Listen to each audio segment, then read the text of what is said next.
Welcome viewers, আপনাদের সকলকেই tips and trick pro পক্ষ থেকে জানাচ্ছি আন্তরিকভাবে শুভেচ্ছা এবং অভিনন্দন। তো ভিউয়ার্স, আজকে এই ভিডিওতে আমি কথা বলবো গুগল প্লে কনসোল অ্যাকাউন্ট নিয়ে। তো ভিউয়ার্স, যারা নতুন অবস্থায় গুগল প্লে কনসোল অ্যাকাউন্ট খোলার জন্য প্রস্তুত হচ্ছেন বা খোলার পরিকল্পনা করেছেন, তো তাদের জন্য আজকের এই ভিডিওটা খুবই ইম্পর্টেন্ট। সো ভিউয়ার্স, কারণ এই ভিডিওতে আমি কথা বলবো যে অ্যাপস কেন রিজেক্ট হয় এবং কয়টি অ্যাপ সাসপেন্ড হওয়ার পর আপনার অ্যাকাউন্টটি টার্মিনেট হয়ে যেতে পারে।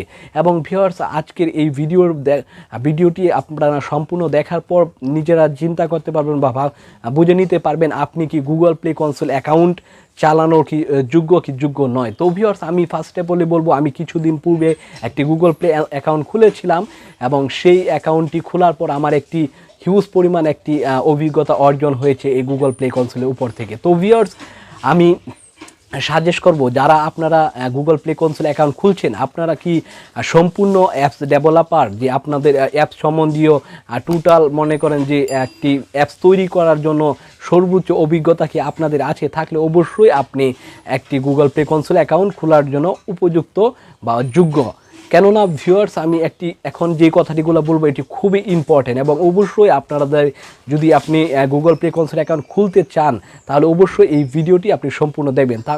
কারণ ভিউয়ার্স, এই যে আমি অ্যাপ ডেভেলপারের কথা কেন বলেছি, তার কারণ হচ্ছে যে গুগল প্লে কনসোল অ্যাকাউন্টগুলো যে আছে, তো সেগুলো কিন্তু স্বাভাবিকভাবে আমি লক্ষ্য করেছি যে 90% অ্যাপস রয়েছে যেগুলো সাধারণত রিজেক্টেড আসে। 90% অ্যাপস রিজেক্টে আসে, হয়তো এটির মধ্যে কোনো কপিরাইট কন্টেন্ট থাকে, অথবা লোগোতে সমস্যা থাকে, অথবা ইউজার নেমে, অথবা ডেসক্রিপশনে বা শর্ট ডেসক্রিপশনে, এভরিথিং মানে সব জায়গায় ভিউয়ার্স এখানে ছোট ভুল থাকে এবং সেই ভুলের জন্য অ্যাপস রিজেক্ট করা হয়। এবং ভিউয়ার্স, আপনারা জানেন না 99% অ্যাপস কিন্তু গুগল প্লে কনসোলে কিন্তু রিজেক্ট করে দেয়। এবং সাসপেন্ডের বিষয়ে আসি। এখন সাসপেন্ড হচ্ছে আপনার যদি কোনো অ্যাপস রিজেক্ট আসে, তো সেই রিজেক্টের উপরেও কিন্তু পরপর কিন্তু একটি সাসপেন্ড আসতে পারে। তো এটিও কিন্তু আপনাকে খুব কেয়ারফুলিভাবে ইউজ করতে হবে। এবং ভিউয়ার্স, 3টি অ্যাপ সাসপেন্ড হলে কিন্তু আপনার অ্যাকাউন্টটি কিন্তু টার্মিনেট হয়ে যাবে।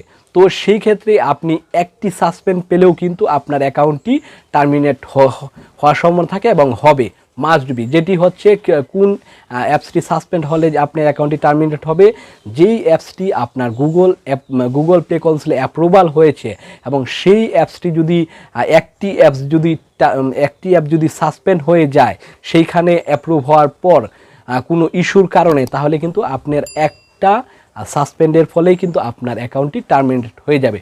তো ভিউয়ার্স, সেই ক্ষেত্রে কিন্তু আপনি চাইলেই কিন্তু গুগল প্লে কনসোলে আপনি যে কোনো অ্যাপসেই কিন্তু আপলোড করে কিন্তু অ্যাপ্রুভাল নিয়ে আসতে পারবেন না। সেটির জন্য কিন্তু অবশ্যই আপনাকে অ্যাপসের ভিতরে এবং অ্যাপসের যে কোডিং রয়েছে সব ইন ডিটেলসলি কিন্তু আপনার সম্পূর্ণ এই ইন ডিটেলসলি কিন্তু আপনার ভালো একটি ধারণা থাকতে হবে। এবং এইখানে কিন্তু ভিউয়ার্স ডেসক্রিপশন, তারপর শর্ট ডেসক্রিপশন, তারপর হচ্ছে অ্যাপসের কোডিং এবং অ্যাপসের ইউজার নেম, সম্পূর্ণ বিষয়ে আপনার কিন্তু অনেক অভিজ্ঞতা প্রয়োজন রয়েছে। এবং ভিউয়ার্স, আপনারা সাধারণত দেখবেন গুগল প্লে স্টোরে অনেকগুলো অ্যাপস রয়েছে এবং যেগুলো আছে কমন অ্যাপস, যেগুলো আছে বিভিন্ন ধরনের যেই প্রফেশনাল লেভেলে যেই অ্যাপসগুলো আছে, হোয়াটসঅ্যাপ, ইমো, তারপর হচ্ছে অ্যাডোবি লাইটরুম, তো ইত্যাদি অ্যাপসগুলোর যে রয়েছে ওইগুলো আপনার সার্চ দিয়ে দেখবেন ওইখানে। এবং ওইখানে এখান থেকে আপলোড করা হয়েছে সেই কোম্পানিতে জাস্ট একটি গুগল প্লে কনসোলে কিন্তু জাস্ট একটি অ্যাপস কিন্তু আপলোড করা হয়েছে।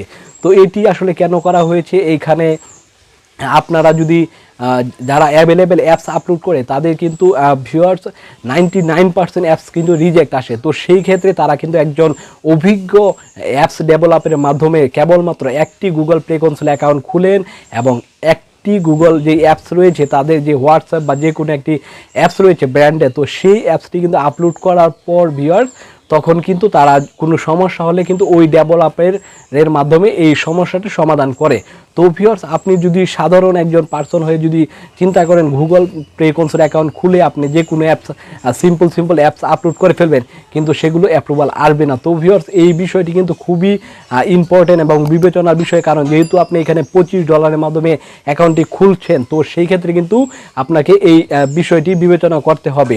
তো ভিউয়ার্স, আপনি কিন্তু চাইলে যে কোনো এখন বর্তমানে আপনার যেই অনেকগুলো ওয়েবসাইট রয়েছে যেখান থেকে আপনারা চাইলে যে কোনো অ্যাপস কিন্তু অটোমেটিকলি তৈরি করতে পারেন খুব সহজে, কিন্তু ওই অ্যাপসগুলো কিন্তু বর্তমানে ভিউয়ার্স গুগল প্লে কনসোলে কিন্তু অ্যাপ্রুভাল হচ্ছে না। তো এই বিষয়গুলো কিন্তু আপনারা বিবেচনা করে দেখে শুনে, এবং আপনি যদি মনে করেন না আমি একজন প্রফেশনাল অ্যাপস ডেভেলপার, তাহলে কিন্তু আপনাদের জন্য কিন্তু গুগল প্লে অ্যাকাউন্ট কিন্তু খোলা খুবই আপনাদের জন্য আপনার যোগ্য খোলার। তো ভিউয়ার্স, আর যারা আসলে ওই রকম অ্যাপস ডেভেলপার নয়, তারা আসলে এই শুধু $25 খরচ করে তারা আসলে গুগল প্লে কনসোল অ্যাকাউন্ট খুলে আসলে কোনো দিক থেকে তারা উন্নতি বা আর্থিক লাভবান হতে পারবে না। তো ভিউয়ার্স, আমার সাজেস্ট এটাই যে যারা হচ্ছে প্রফেশনাল অ্যাপস ডেভেলপার, কারণ তারা যে কোনো ধরনের রিজেক্ট অ্যাপস কিন্তু সলভ করতে পারবে, এবং ভিউয়ার্স আসলে স্বাভাবিকভাবে 1 থেকে 2টি সাসপেন্ড খাওয়ার পরেই কিন্তু অ্যাকাউন্ট একদম টার্মিনেট হয়ে যায়। আর টার্মিনেট অ্যাকাউন্ট সাধারণত কখনোই গুগল প্লে কনসোল এটাকে আর ব্যাক দেয় না। তো এটা আসলে অ্যাকাউন্টটিকে অ্যাপ্রুভাল হওয়ার বা ওই রকম আবারও ওইটাকে প্রস্তুত রাখে না। তো তারা যদি টার্মিনেট করে দেয়, এটা টোটালি ক্লোজ হয়ে যায় অ্যাকাউন্টটি। তো ভিউয়ার্স, আজকে আমার এই ভিডিওটি এই পর্যন্ত ছিল। যদি ভিডিওটি ভালো লেগে থাকে অবশ্যই লাইক শেয়ার করবেন, আর যদি কোনো কিছু কমেন্ট করা থাকে অবশ্যই কমেন্ট বক্সে কমেন্ট করবেন, আর চ্যানেলটিকে সাবস্ক্রাইব করতে ভুলবেন না।